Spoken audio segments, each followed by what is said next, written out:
West Saratoga is a 3-year-old who seemingly has bounced on and off the Derby trail. He goes away, he comes back, and for a while there, just didn't know if he was going to stay on the trail. But as of late, he's probably put together his best two efforts in his last two preps in the Jeff Ruby Stakes as well as the Sam Davis. And one of the things that many of you know who follow my channel that I always love is a synthetic to dirt angle.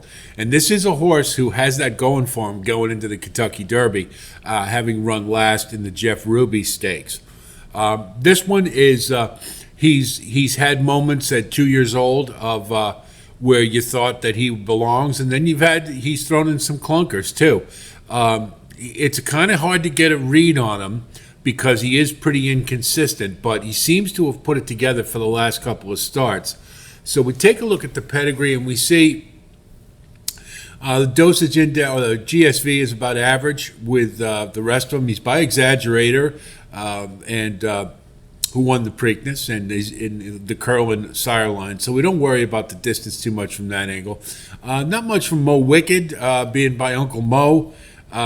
You see the Conduit Mare profile is balanced a little more towards stamina, which is always positive. So it does give you the feeling that maybe the distance is getting longer, might be of appeal to West Saratoga. We see, look at Exaggerator's get so far, and Candidate was on the trail for a little while last year, on the turf trail more than anything else. And you see Skippy Longstocking, probably the most prominent one, who's more of a grade 3 horse, but at that level is very solid. And so West Saratoga is still one of the better earners for a sire who's had some okay results. Wouldn't say they were outstanding though. And you see, this is the second. West Saratoga is the second foal from the mare here, and the first one has been moderately successful. 4 starts, 34 grand, and so West Saratoga clearly the best of the two. So we take a look now at the running lines, and you can see, like Just Steel, West Saratoga's run quite a bit, and that's not really a big surprise to me. I mean, Larry Demerit, while being a good trainer, I'm sure he's a nice guy. He's got a big horse and wants to make some money, so I don't blame him for running a lot. You see he's run at Churchill Downs a couple of times with a win in 2 seconds, did win the Iroquois. Wasn't the greatest of fields last year, but if we look at the progression using the Equibase figures, you can note that the last 2 horses, this West Saratoga really looks to have turned the corner, and he just might be one of those that gets better as he gets older, and maybe he's grown into himself a little bit. So that's pretty encouraging. So we're going to take a look at the Sam F. Davis as well as the Jeff Ruby and see how West Saratoga did. Let's have a look at the Sam F. Davis, and this was the preliminary to the Tampa Derby, of course, and No More Time took them all the way here, but let's see how West Saratoga did. From the inside, no more got out of the gate in good order from the 10 hole and was able to get good position, just rating right off of No More Time. I got carried out about 3-4 wide, but it's still in pretty good position. Got to worry about the stray, ever do it. El Principito, the loose horse, advancing up on the outside of Change of Command now into that second spot. Length and a half more back to West It's like, how great is Nate in the Gotham last year? Finished second without the rider. But you see, West Saratoga is pretty keen. He doesn't want to let No More Time get away, and so kind of hustles him up a little bit there. Copper Tax is second last, and Agate Road is the trailer. So they have a half mile left to go, 23-2, the opening quarter mile time. And on the front end, it's No More Time. No More Time by about a length. To West Saratoga, right Change of Command. Those two right together, second, third, 46-3. The opening half mile time. So no more see, time. now they start to quicken a little bit. We're going to see if they can overtake them. And No More Time showed a lot of grit, but there's West Saratoga right there with him, battling along. starting to launch a 3-wide bid at full And one of the things about West Saratoga was, you know, earlier on he would fade pretty quick after making these moves, and so it was a bit encouraging that he stuck around. Couldn't get to no more time, but you see he's keeping on, and I think that's positive. Right down the center of the course. No more time, has to make a final 16th. You know, not good enough, but he did hold on for third. And again, staying in the race, I think, was the thing that was important to note. It may indicate some progress. So, pretty good race. Not good enough, but I didn't think he ran badly. Here's the Jeff Ruby Stakes with the pun intended right up on the banner there, and we get to listen to the great Tony Callow at Turf Way as we did all winter. Those of you who were in the lounge over at Trust in the Pockets, we had a lot of fun. Can't wait to do it again. But anyway, let's see what happened here. Now he's in. We're ready for the feature.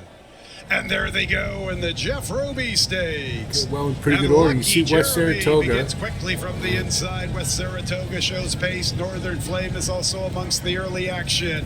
Sees the gray outside of Otello. Noted, much closer than anticipated. He's only 3 lengths off the lead. Here's the favorite endlessly, 6 or 7 off the pace heading into the first turn. West Saratoga, from the inside, he started from the 12 hole, but they didn't want to get him too far out of it.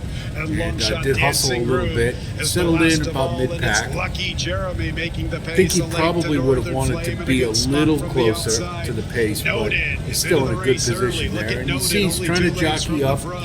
Sees the gray in West Saratoga. Get into position. Otello is 3 lengths off the lead. Boy, they are very so they use him early. I mean, they've been having to use him a little bit. Have you noticed that Jesus Castanon, he'll just keep moving him until he gets him to where he wants. And that may be a reason that he's compromised sometimes late. See, the fractions here were pretty slow, and this is on synthetic. We always have to remember that. Lucky Jeremy hounded by Northern Flame. But he's in really good position here.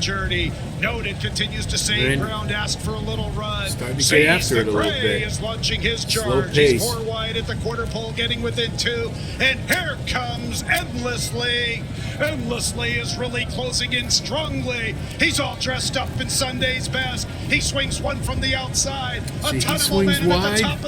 West Saratoga changes leads. And here he comes with his run. I thought this was even better than the Sam F. Davis. Now, he's no match for Endlessly, but look, he's keeping on. And I think that's the important thing, is that he didn't just throw in the towel like he had been doing earlier. And while the cavalry's coming, he still hold on for second. So, not a bad race. I mean, he just, you know, I just think it's a case of a horse that perhaps is improving, but he's still a cut below, and that's where I'd have to put him right now. Good, maybe great. What a performance by Endlessly.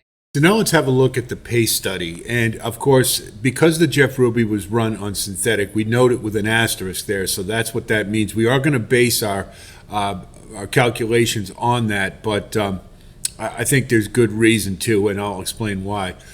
We look at the Sam F. Davis, and the pace was pretty darn quick in that race. I mean, No More Time got off to 23 and 46 and 3, 110, and that's kind of par at Tampa. It is a speed favoring track, and you see West Saratoga kept along, ran pretty well, but just sort of ran out of gas contesting that hot a pace, and 49 certainly isn't going to cut it. And that does speak a little bit to the class of West Saratoga, in that having to run that quick, that early, around 2 turns in particular, certainly is going to sap a lot. But the thing to note is, I think West Saratoga is a horse who likes to compete. And I do like that about this horse.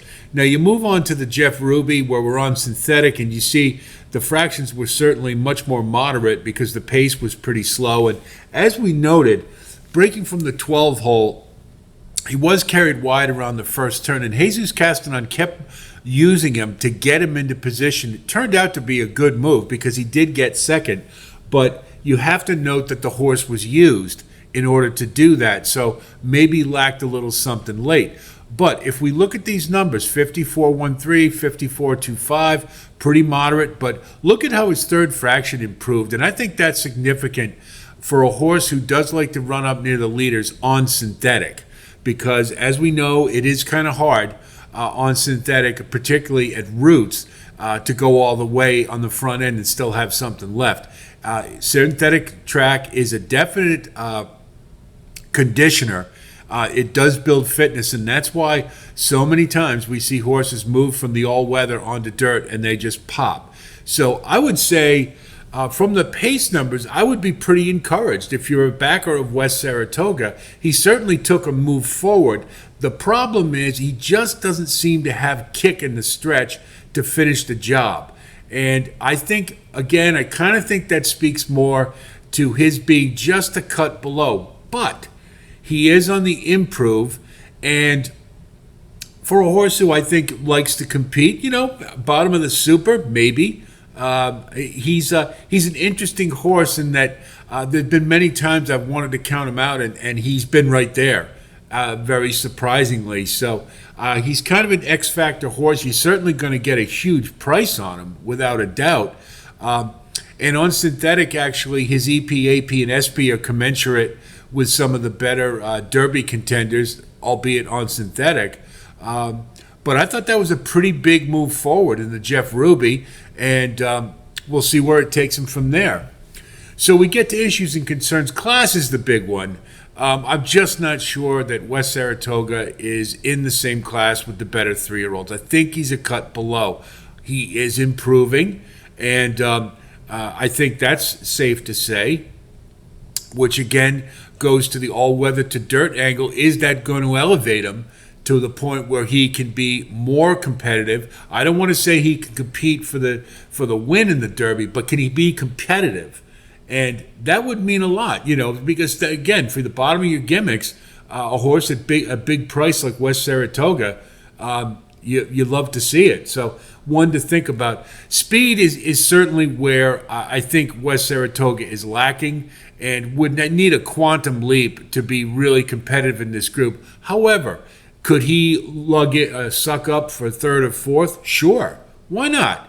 If they decide to just take the tack of, let's not try to get up on the pace. Let's just try to let him run his race, linger about mid-pack, not press him too much. He might have enough in the late stages to get up at a huge price, and I think that's where West Saratoga's role is in the Derby. But this is a horse who's improving, and for your bottom of your exotics, maybe a pretty good bet.